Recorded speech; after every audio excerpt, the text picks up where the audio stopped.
We're here to talk about Flux Capacitor, CEA's podcast.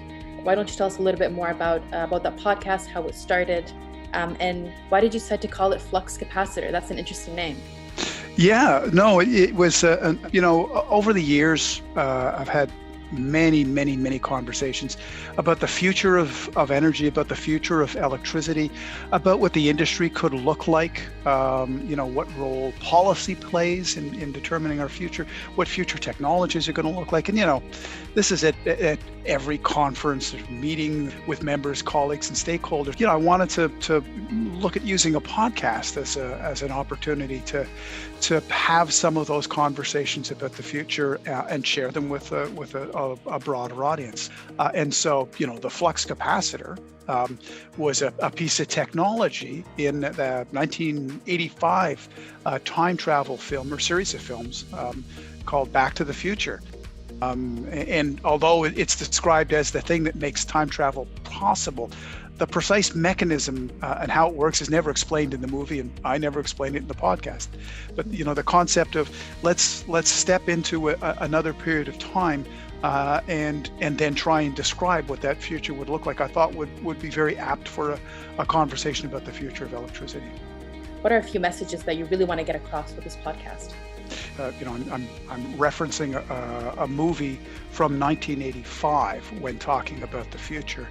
One of the reasons why I wanted to do that as well is as a bit of a reflection in terms of how much things have changed, and therefore how much things are going to change. And so our vision of what the future would look like may or may not be on the mark, but who would have a good idea about that? And that's what I wanted to do in the podcast. Is I wanted to bring together people that probably would have at least an interesting perspective of what that future may look like, and so opportunities to bring in some of the real leaders in the sector, and also some of the real leaders in sort of the stakeholder community.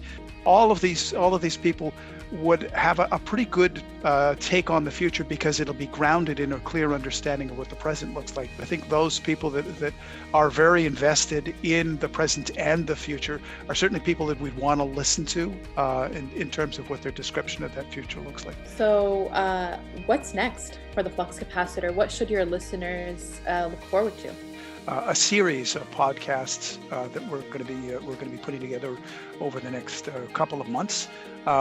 We've got a government in Ottawa that is committed to net zero greenhouse gas emissions by 2050. Well, what does that actually look like, and what does that mean? And we're hoping to be able to bring perspectives from a range of stakeholders to have a series of conversations about what does this dream of net zero greenhouse gas emissions by 2050 really look like? What does it look like for the industry? What does it look like for society? What's it going to look like for the end customer? And how do we get from here to there? So that'll be the next series of podcasts that I'll be working on.